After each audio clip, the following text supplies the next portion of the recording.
Impressionnant, hein, n'est-ce pas? Vous avez devant vous Faye Webster, et comme vous pouvez le voir, elle est très forte au yo-yo, mais on ne va pas parler de ça aujourd'hui. Alors si vous avez traîné sur internet en ce début d'année 2024, vous avez dû voir passer cet album, Underdressed at the Symphony, qui est au passage l'un de mes coups de cœur de l'année. Donc tout naturellement, j'ai envie de vous parler de l'artiste à l'origine de ce projet. Bienvenue dans ce premier épisode d'ID Please, l'émission où on dévoile l'identité de nos artistes préférés. Le but de ce format, c'est vraiment de mettre en avant des artistes qui sont soit déjà un petit peu installés, mais qui n'ont pas le même rayonnement médiatique que les grandes superstars à la Drake, Taylor Swift, Beyoncé, etc. C'est vraiment l'occasion pour moi de faire un format un peu plus léger que d'habitude, tout en continuant de vous faire potentiellement découvrir des artistes et vous donner envie d'aller écouter de nouveaux projets. En tout cas, j'espère que ce sera le cas aujourd'hui, puisqu'on va parler de Faye Webster et de pourquoi elle est beaucoup trop cool pour cette industrie en fait.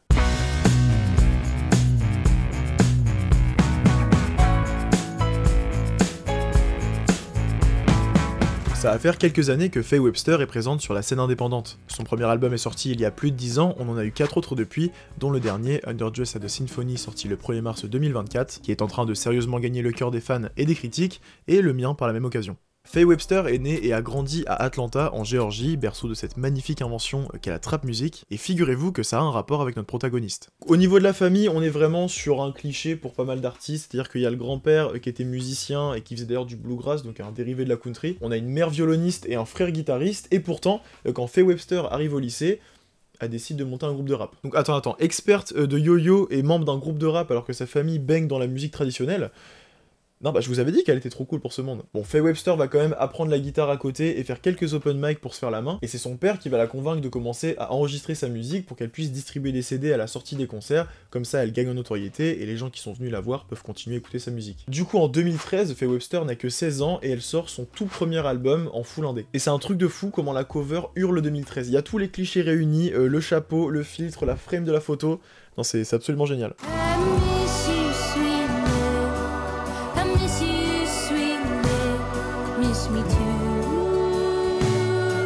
Comme vous avez pu l'entendre, Faye Webster a mis de côté le rap pour aborder des sonorités plus proches de la folk et de la country, qui se rapprochent au final de son héritage culturel et familial. Bon, ça marchouille tranquillement, mais rien de bien concret, en même temps on est encore au début des années 2010, et l'album est sorti complètement indépendant, donc quasiment sans promo, donc c'est un petit peu normal que ça explose pas. On va faire un bond dans le temps et nous voici en 2017. Faye Webster a décidé de se rendre à Nashville pour suivre des cours d'écriture musicale à l'université de Belmont. Cela va lui permettre d'acquérir de nouvelles compétences, mais elle va très vite se rendre compte que les cours lui font perdre du temps. Faye Webster n'aime pas le côté très scolaire de sa formation, à l'opposé de sa vision très libre et spontanée de la créativité. En plus de ça, Atlanta lui manque et sa vie à Nashville ne lui correspond plus. Alors Faye Webster va rentrer en Géorgie pour pouvoir se concentrer sur sa musique. Elle signe chez Awful Records, un label axé sur la créativité et l'expérimentation, ce qui colle parfaitement avec le mode de vie de la chanteuse. Sa nouvelle vie en label va lui permettre de rencontrer d'autres créatifs, mais surtout de retrouver l'un de ses amis d'enfance, un certain Miles Sparks McCollum, qui est littéralement Liliati en fait. En effet, Faye Webster et Liliati sont devenus potes au collège et se sont retrouvés des années plus tard, tous les deux devenus artistes, et je trouve ça vraiment très beau. À côté de ses créations musicales, Faye Webster développe une passion pour la photographie, pratique qu'elle pourra exercer au sein de Awful Records, puis très vite directement avec d'autres artistes. La chanteuse photographiera notamment Offset, Drum, Earth Gang, et bien sûr son ami d'enfance, Liliati. Toujours en 2017, Faye Webster sort son deuxième album, Self Title, qu'elle a enregistré quand elle était encore à Nashville, donc autant vous dire que le contexte de réalisation, c'était pas le top. Encore une fois, l'album reprend des codes folk et country, couplés à ce qu'elle a appris quand elle était au Texas, d'autant plus que Nashville, c'est quand même littéralement la capitale de la country. À ce moment-là, Faye Webster, c'est vraiment une touche à tout, puisqu'elle fait de la photographie, de la musique, elle s'occupe de son merch, de ses covers, etc., etc. Et en 2018, elle va décider de changer de label pour signer chez Secretly Canadian, et c'est là-bas qu'elle va sortir ses plus gros succès. Ça va commencer avec la sortie de Atlanta Millionaires Club en 2019, où Faye Webster commence à sérieusement trouver son identité artistique. La folk et la country restent présents, d'ailleurs l'utilisation de la pedal steel devient l'une des spécialités de la chanteuse, donnant à sa musique une sonorité unique. En effet, Faye Webster arrive à faire flirter la folk et la country avec le R&B et la soul parfois, à un point où il est très difficile de définir ce que l'on écoute.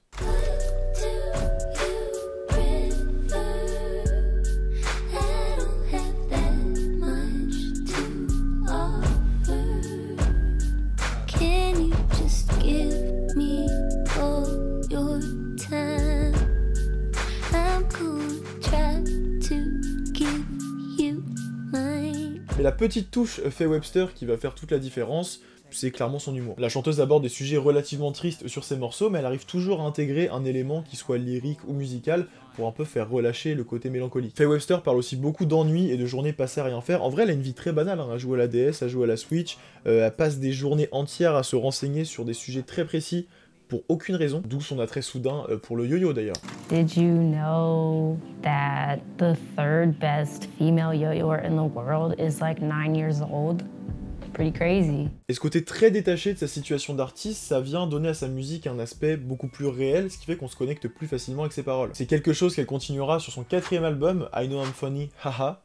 J'adore ce titre. Album qui va sortir en 2021, soit en plein âge d'or de TikTok, qui va permettre d'enfin mettre vraiment de la lumière sur sa carrière. Certains de ses anciens morceaux se mettent à dépasser les 100 millions de streams après s'être retrouvés dans des trends sur l'application, ce qui fait qu'à ce moment-là, Faye Webster, c'est plus trop la petite artiste indé, parce qu'elle fait littéralement des chiffres de superstar, mais ça reste une artiste indé.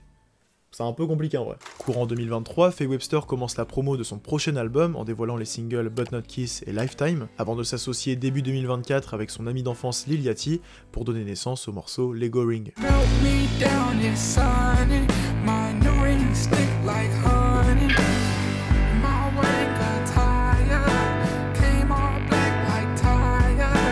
Malgré de longues années d'amitié, il s'agit de la première collaboration officielle entre les deux artistes, qui fait d'ailleurs complètement sens lorsque l'on voit le virage rock alternatif qu'a pris Lil Yachty avec la sortie de Let's Start Here l'année dernière. Lego Ring attire alors l'attention de nombreux médias intéressés par cette fusion de deux univers qui en temps normal ne se côtoient que très peu. Le morceau est simple et fun, à l'image de l'identité artistique de Faye Webster, mais propose toutefois quelques variantes annonçant de très belles perspectives pour l'album qui s'apprête à sortir.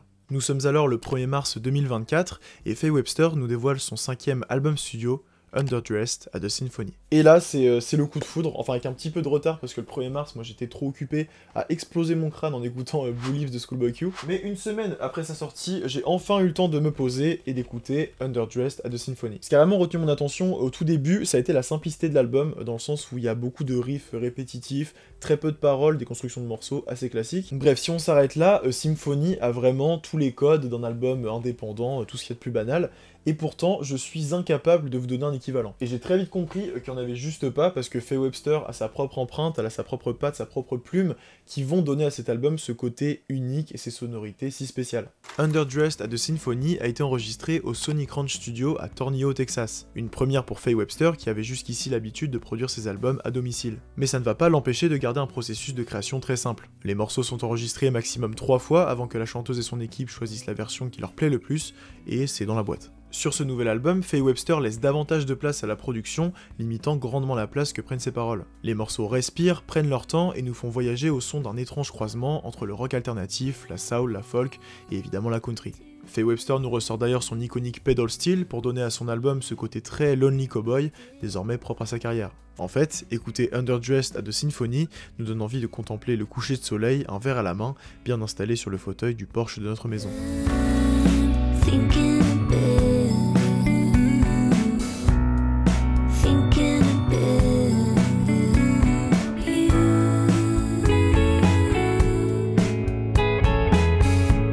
Parlé au début de la vidéo, mais malgré un entourage qui a toujours baigné dans la musique traditionnelle, Faye Webster a toujours été attirée par le rap et par ses sous-genres, et c'est quelque chose qu'elle va intégrer dans cet album, alors pas forcément explicitement, mais déjà la présence de Lil Yachty donne au projet peut-être un ton un peu plus moderne, mais elle utilise aussi par exemple un voice coder pour modifier sa voix, ce qui fait que ça donne une tonalité très spéciale, notamment quand tu écoutes un album de folk country, et tout ça vient amplifier ce sentiment de on ne sait pas exactement ce qu'on écoute, on ne sait pas dans quelle case le ranger. Et honnêtement, c'est très bien, parce qu'il ne faut absolument pas ranger les artistes dans des cases. Malgré son aspect léger, Underdressed de Symphony aborde des thématiques plutôt tristes. Faye Webster s'est inspiré de sa rupture avec le rappeur Booth Lord pour réaliser son album. Il s'agit en réalité de la mise en musique de son processus de guérison. Après sa rupture, Faye Webster a passé beaucoup de temps à l'Orchestre Symphonique d'Atlanta, un lieu qu'elle considérait comme thérapeutique et où elle allait parfois sur un coup de tête pour éviter de passer une soirée seule chez elle à déprimer. Et c'est là que l'idée du titre de l'album lui est venue. Mais Faye Webster a su garder son sens de l'humour en glissant dans la tracklist des morceaux que l'on pourrait considérer comme futiles. Je pense à Lego Ring qui parle de son obsession autour d'une bague Lego qu'elle veut absolument se procurer, mais aussi à sa chanson littéralement dédiée à son historique d'achat sur eBay. Et c'est encore une fois ce qui crée cette balance parfaite et unique dans la carrière de la chanteuse. Il lui est à la fois possible de prendre sa musique à la légère, tout en nous proposant des moments forts en émotion. Faye Webster nous prouve qu'elle a su se réapproprier les codes de la scène indépendante pour créer sa propre recette. Un mélange de genres et d'influences très variées qui ne sont au final qu'une mise en pratique très honnête de ce qu'elle a accumulé au cours de sa vie. Et peut-être qu'aujourd'hui nous en avons l'expression la plus pure et la plus aboutie avec Underdressed at the Symphony.